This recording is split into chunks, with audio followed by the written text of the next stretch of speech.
Now, Honda has become the latest car manufacturer to announce that it's calling time on the internal combustion engine.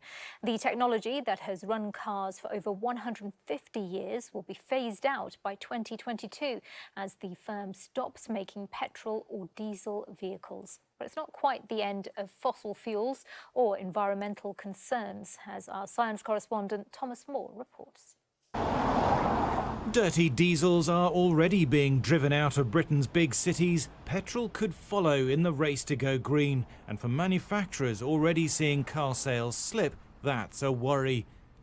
Now Honda has called time on the traditional engine and committed to selling only full electric or hybrid cars in Europe in a little over 2 years' time, though it won't say how many will actually be zero emissions.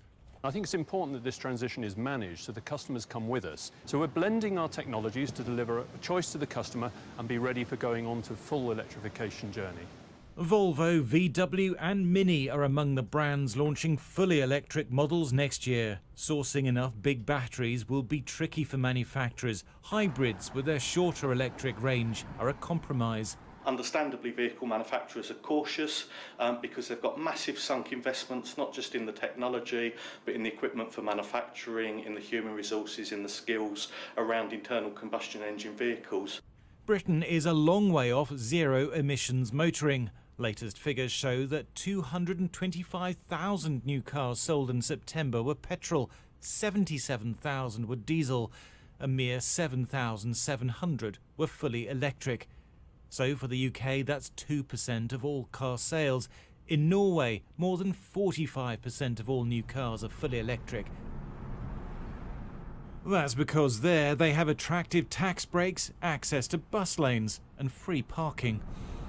Fully electric cars are considerably more expensive than their fossil fuel cousins, but rather than increasing subsidies to help us switch, the government has been cutting them back. And until manufacturers find some way of making the technology cheaper, hybrids may well be the only realistic option for the cost-conscious motorist. The government says conventional petrol and diesel vehicles will be banned in 2040, but even its own climate change advisors say that's woefully unambitious. The industry has seen the future and is driving ahead. The test is whether consumers are ready for the ride. Thomas Moore, Sky News.